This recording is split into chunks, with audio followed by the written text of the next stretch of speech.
What's the problem with twin witches? You never know which witch is which. Hey, shh. Welcome back to Not Another Needless Sequel, where we watch movies and propose unnecessary prequels, sequels, reboots, and remakes. My name is Kane. Today I have with me Kelsey. Did you know Halloween's upon us? This week we saw Halloween is Upon Us with Hubie Halloween. So what do you think the story was? You should see his annoyed face right now, everyone. What's with the attitude? So what do you think the story was? Just a guy named Hubie, played by Adam Sandler. He's a little outcast nerd, just trying to keep the city safe from bad things happening on Halloween in Salem. Ooh. Yeah, and in Salem, there's a mental hospital where somebody escapes in the beginning of the movie. It's outside of Salem. The hospital is. I think he has to travel to the town. Okay, there's a guy that escapes out of a mental hospital and is traveling to Salem. I guess gets there the day of Halloween. You meet the character Hubie Dubois, who is a pretty big fan of Halloween, and he's riding down the street on his bike. You know, he's yelling out to people, hello, and they're like ignoring him. He's like, Halloween is upon us, and people are looking at him weird. There's kids who throw eggs at him. You can just see that he's not very well liked by the town, except for one woman that he happens to see. Her name is Violet Valentine, and she actually smiles at him after he just got into a wreck on his bike. I did see that, and I never thought about this in any of the other movies, but this is the fifth Adam Sandler film where his love interest has the initials VV, with Billy Madison having Veronica Vaughn, Happy Gilmore having Virginia Venet, or Veneet, I don't really remember her last name, the water boy having Vicky Valancourt. Yeah, and Little Nicky having Valerie Varan. Interesting. I didn't know that either. It's kind of weird. It is weird. So, Hubie, he lives on Elm Street, which is a nod to Nightmare on Elm Street.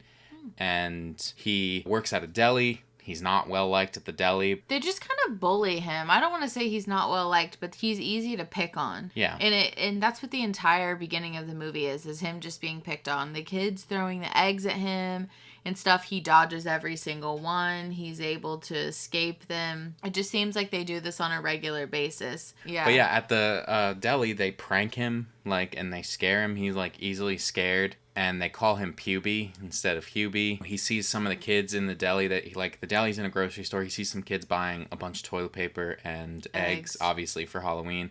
He tries to tell this Sergeant Steve Downey. Yeah, and he doesn't want to listen to him. He's like, go away. I don't have time for this. It's Halloween in Salem. The cop is played by Kevin James, who looks absolutely disgusting. Yeah, they say he looks like a Muppet. He does look like a Muppet. So he's wearing, a really bad mullet. Yeah. And people are so mean to him, I just feel when he's just trying to help. I do like that scene where he's talking to the cop in the car, and the cop's trying to roll up his window, and he puts up his mouth to the window, and the camera's just zoomed in on Adam Sandler's mouth with, the little mustache he has for Hubie, and he's just talking, and he's like, normally the bacon would be a good sale, but I honestly think it's a bit of a health hazard, and it's just zoomed in, and, the cop's just staring at him. I know. Anyway. It's good. But then Hubie goes home after that. Talking to his mom at home, and, you meet her for the first time.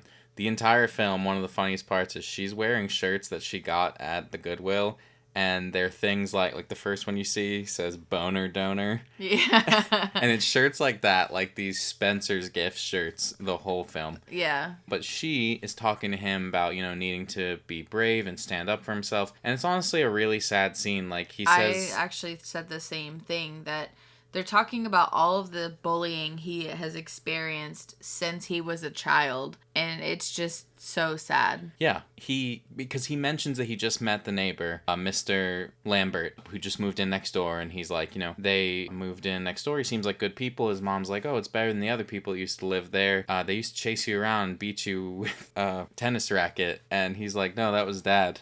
And he's like, oh, God, or she says, oh, God rest his soul. And he's like, oh, for sure.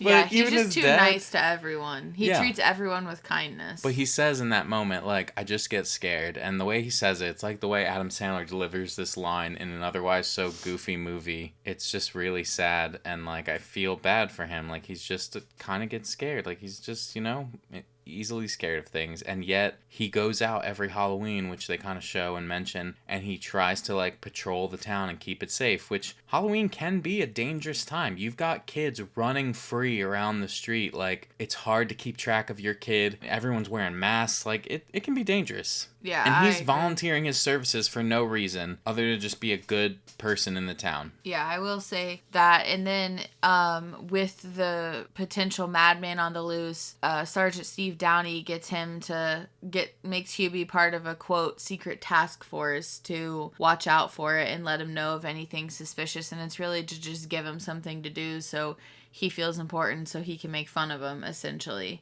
Yeah. Well, then he starts investigating his neighbor. Yeah, Mr. Lambert. He hears him howling, basically, and he believes that he's a werewolf. He finds him in his basement. He's extra hairy, and he's like, acting like he's transforming into a werewolf. Not to mention that a pig was killed in the town, and so he's kind of putting it together, and he's like, oh, this guy's a werewolf, like, I need to do something about it. He does get distracted he's like at this corn maze, or it's like a Halloween party, but it's happening near this corn maze, and there's a bunch of kids there. He's walking through, he's like separating people, kissing, he's taking drinks out of people's hands.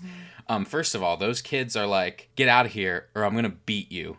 What kind of maniac children are these people?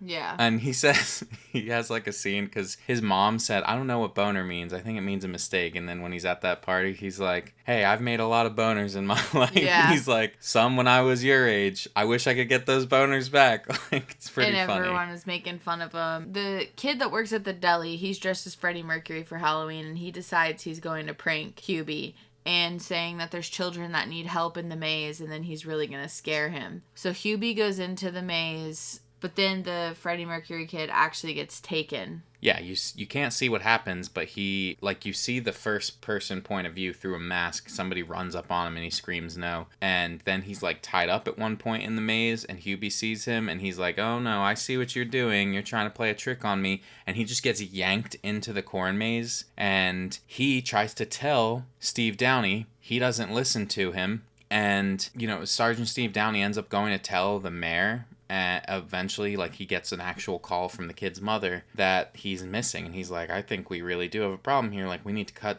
stop all the festivities. And the mayor is like, no. The mayor ignores him. We get a ton of tourism money from it. Essentially, It's all about money. And the thing about the mayor that I thought was interesting, there's a lot of things about this movie that, like, reference horror movies. And the mayor's jacket, he's wearing, like, this very ugly, like, striped colored jacket. The mayor's jacket's supposed to be similar to the mayor's jacket in Jaws.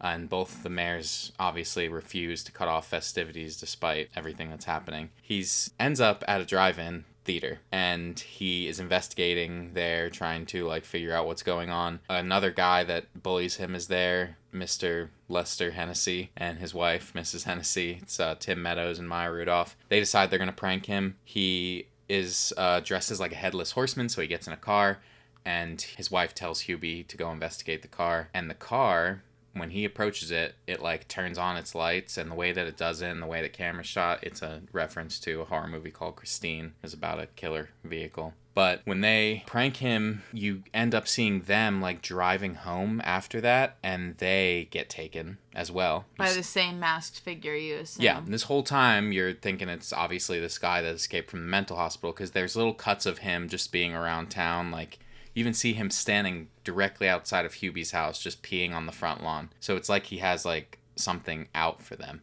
Mm-hmm.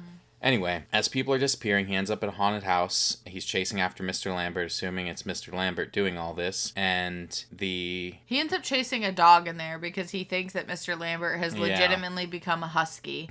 Yeah. And, like, that's his werewolf form. And so he chases a dog around. But that's where we see Mr. Landolpha, played by Ray Liotta, again. Mm-hmm. And he's the one from the deli who called him Hubie. Yeah. In the first place. He's planning in there to scare him. But then Mr. Landolpha gets taken. He goes missing. Yes, he goes in there to try and scare him. He goes missing. They end up thinking it must be Hubie who's doing it. The town kind of turns on him even further and says that he must be getting revenge for all these people. And so Hubie has to, kind of clear his name, trying to figure out what's going on. And he goes to Aurora, who was played by Shaq. Yeah, so throughout the movie, there's like a radio station that he often listens to and calls into, and the DJ Aurora is there. The radio station got a call from someone saying that they were going to show Hubie how much they love him. And so they think that it's this woman, Violet Valentine, that's the killer. And he like sets up a meeting with her at the pier, but it ends up not being her. And they're trying to figure out who else in the town even cares about Hubie. And he goes home realizing that it might be his mom. And then his mom confesses. Well, I mean, he kind of finds out before she confesses because all the people that have gone missing are tied up in her yard. And she's going to light them all on fire. Yeah. And she starts pouring gasoline on everything. Well, before we get to, the end result of that, they do show that the guy that escaped from the mental hospital was a man named Richie Hartman, and he only escaped to get his cellmate, Mr. Lambert, who really wasn't supposed to be out, and he's obviously in the mental hospital as well. He believes he's a werewolf. And they turn themselves in. So none of that had anything to do with the people going missing. He was not actually hurting anybody. Mr. Lambert's not a werewolf. They make like a joke about, he's like, what did you do while you're out? And he's like, just peeing everywhere, peeing and lawns. However, Mr. Lambert did kill the pig, and I thought that was kind of fucked up. It was and fucked up. That's not okay. Yeah. Anyway, Hubie's mom is going to burn them, and they're all like yelling at Hubie, telling him he needs to free them, and it's kind of messed up because they're still insulting him, but he obviously doesn't let them burn alive. It is an Adam Sandler kind of kids movie, and she gives them Hubie's mom gives them like a speech, how dare you guys, even when you need help, he's being insulted by you, and he's never done anything wrong, he's constantly bullied, and he responds with humor and kindness, and they all kind of turn around and decide to stop being so mean to him, and she just disappears after all that. Yeah, she does. Becomes a ghost. She says is that Frankenstein? And everybody turns around, and then she's just gone. Yeah. So a year later, you see that he's become the mayor. He's with Violet Valentine. He is father to her foster children now, and everything's just going much better for him. People like him. I mean, the kids that bullied him, it's an O'Doyle kid, if you know that. O'Doyle rules! Yeah. They are like, hey, Hubie, you're the man. He's like, thanks, my mom thinks so too, and she's standing right behind you. So, he's just threatening people with his mom still being around, which I guess she could be. But that's really it. Everything in the end is good. And it's kind of just a nice movie. I feel bad for him. It kind of makes me, think of how people were mean to him in Waterboy. Yeah, for sure. But I feel like they were a little bit more mean to him. Yeah. But I gave it a 3.5 out of 5. That's what I gave it. Parts of it didn't make sense. I don't know. I didn't think that there needed to be two separate storylines, I guess. I think it was just trying to make you think that it was a real, Halloween threat of a psychopath. Yeah. Don't get me wrong. I laughed a lot. Yeah. I mean, I really liked it because I thought it was pretty funny. And I think a lot of the stuff was just about referencing movies. I mean, even all the first-person point of view shots were, referencing Halloween, because a lot of those shots would show through Michael Myers' look. And the final reveal of Hubie's mother being the one that's seeking revenge, that is an homage to Jason Voorhees' mother, right, in the first Friday the 13th. And so I think it's a nice, almost love letter to horror movies, but for kids, which is interesting that you can do that. Yeah. And it is an interesting take on everything. I liked it. Okay, so for the game, we're gonna do a tarot card reading for you because this whole movie takes place in the town of Salem. They make many references to, witches and things like that, and just a lot of Halloween tropes, and I hope I don't get a bad one. Well, we'll see. Hope it's not bad for my anxiety. It's fake, and it's, I mean, it's an online tarot card reading. It's free, too. Okay, so select 6 cards. Okay. Okay, let's get your reading. Okay. Card 1 is Temperance. You feel a need for harmony and balance in your life, and indeed are starting to feel that some peace has already been restored. If you have been through some tough times, such as a breakup of a relationship or financial problems, peace will be restored. However, if you are still experiencing problems, this is a time for calm, careful control, and patience, and you will soon have a sense of normality again. Kind of feel that. Okay. I can relate. Number 2 is The World. You're most likely looking for a successful conclusion after all your hard work, and the arrival of the world in your reading here suggests that either that's happening now or just around the corner. This is a time for completion and satisfaction. The final chapter is here, and now you've done your best and won through. That's weird. Okay. I feel it. All right. The Sun. You are afraid that things seem to be too good to be true. So much pleasure and joy. Well, enjoy it. Sometimes we can be pleasantly surprised. If you have been unwell, this is a time of rejuvenation and good health. Perhaps you are afraid that things won't actually get better. Have faith. You're about to enter a happy and pleasurable time. Oh. The Sun heralds an ending to difficulties and a time to celebrate with friends and loved ones. The Magician. If considering any new enterprise or relationship, you will find the self-belief, confidence, and ingenuity to make it a success. Perhaps you desire promotion or pay increase at work. You may strongly and truly believe that if you were to choose to work for yourself, you could be prosperous. Go for it. Okay. 5 is the Fool. Beware of impetuous and impulsive decisions that could cost you dearly. Draw on your knowledge and experience. Perhaps there are naive and immature beliefs behind your current desires. Are you looking to move onwards and upwards or run away? Look before you leap and don't appear the fool, do you? Or you don't want to appear the fool, do you? Sorry. The last one is the Hanged Man. You will in time know what decision to make about who or what must be given up. This is a time of passage from one phase of your life to another. May be a difficult choice, and self-sacrifice is never easy, but if you look for truth and integrity and don't be too materialistic or hang on to things or people or for all the wrong reasons, everything will turn out in your favor. Nice. I feel like that was overall pretty good. Well, how true do you feel like it was? I feel like I'm at like a weird transition phase in life, you know? Or like coming out of that transition phase. You know what I'm talking about. I mean, I'm not going to do one for myself, but if anyone out there has ever had a tarot reading or you do tarot readings, let me know. How accurate do you feel they've been? What have you seen come of it? That kind of thing. I'd be interested to hear. Well, let me ask you, how accurate do you think my tarot reading was? I think a lot of the things are just this very general. Some of them straight up will be like, you're doing this or you will do this. And I'm like, okay, well, that's just like either you just got over a problem or you're gonna get over a problem. Thanks. Yeah. That's nothing. I You've said agree nothing. with that. It's like very generic. I was just curious what your thoughts were. Yeah, I mean, some of them do seem specific, but I think when you're doing stuff like that, you kind of look, because you're being told this is for you, you kind of look for how it applies to you immediately. That's true. But I don't know. There's no sequel to this movie. Obviously, like, there's nothing official. People have been, like, saying, oh, that'd be cool if he did a sequel. He's not one to do a lot of sequels. And maybe more recently he's talked about doing some sequels. But what is yours? Mine's called Hubie's Hanukkah Holiday. Interesting. What? Go ahead. A few years have passed since I said the last movie, but I'm going to just assume it's like real time. Okay. You know what I'm saying? So it's been a few years. Hubie has been the beloved mayor for so long since. With the holiday season fast approaching after another successful Halloween, Hubie wants it to be the best one yet. However, upon his planning, a new family happens to move into town, and it just so happens to be O'Doyle from his childhood. Dun, dun, dun. But isn't there already an O'Doyle family in? Yeah, but there could be cousins, uncles, brothers, whatever. Okay. Maybe they moved for a bit, maybe they didn't. See. It's O'Doyle. Yeah. Okay? O'Doyle has made millions of dollars and now wants to be the new mayor in town. Lots of the residents like him because he is showering the town with money and was popular back in the day.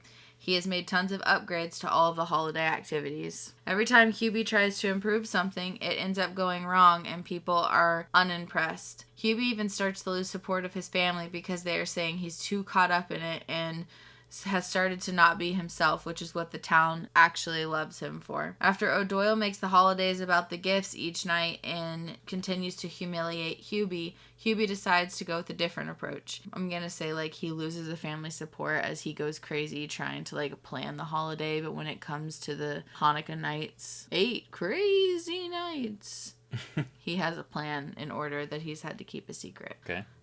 Each night he teaches a different lesson about Hanukkah and the importance of supporting one another, especially in a town as small as theirs. With the town starting to like Hubie's approach, O'Doyle has him kidnapped and placed in holding with some help from a few of his loyalists in town. If Hubie misses the final night of Hanukkah, he thinks his mayoral run will be over and O'Doyle will rule.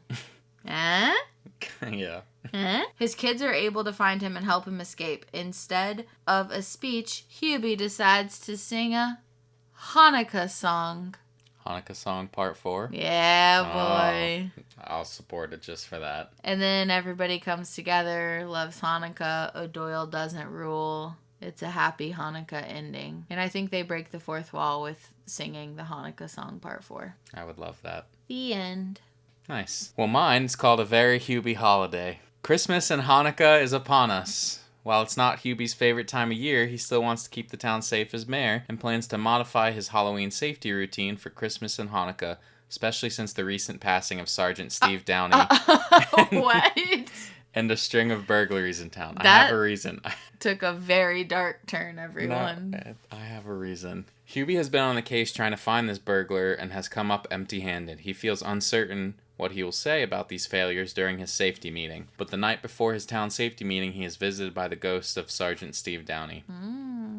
Downey tells him he will be visited by 3 ghosts this night, and he must listen to them in order to save the town from an awful fate as a result of the unknown burglar. Hubie, still terrified of ghosts, is not looking forward to this, but puts on a brave face for this cold night to save the town once more. The first ghost is Hubie's father. As he sees visions of his childhood, he sees how even back then his mother used to try and protect him from his father's bullying. Aww. The second ghost is DJ Aurora, who claims he's not dead, he's just into seances now, and shows Hubie visions of the town being burgled, and tells Hubie to pay attention to the things that are being stolen. It's items like blankets, food, and water. The next spirit is unknown to Hubie, but turns out to be a child he has yet to have with Violent Valentine. Oh. This spirit shows him a fire happening in the forest and spreading into the town, displacing the residents of Salem. Hubie wakes up the next day and is horrified by what he saw, but knows he has to solve the crimes tonight, so he stakes out a neighborhood that has yet to be hit by the burglar. Finally, he sees a suspicious character on the roof of a house. Hubie follows this criminal as they break in and chases them away. The burglar sprints off into the forest and is revealed to be Hubie's mother. She has been the burglar this whole time, has been stealing things to survive, but also to continue her revenge for how her son was treated. Hubie begs her to stop her evil ways and understand this isn't the spirit of the holidays, but before she can listen, a stolen lantern of hers tips over, breaking and setting the forest on fire. Hubie pulls some rope, tape, and wrapping paper from his trusty thermos and wraps up all the stolen goods in a giant makeshift sled. He pulls his mom up with him, and they ride the pile of goods out of the burning forest. Hell yeah. Hubie and his mom escape, but as the fire seems to be burning out of control, Hubie's mother casts a spell and disappears, putting out the fire at the same time. Hubie's family and police find Hubie and thank him for recovering all the stolen goods and ask how he did it, but Hubie can't explain. Hubie's mother shows up to the police department the next day to turn herself in, as she has changed her ways and just wants to support her son as she always has. So, I was going... Hanukkah song? That would be good, but I didn't even think of doing that. That was better for you. I just was trying to do like a Christmas Carol and the Grinch sort of combination. I liked that. You love Christmas movies. I was just trying to do like the Santa Claus 3, the Escape Clause.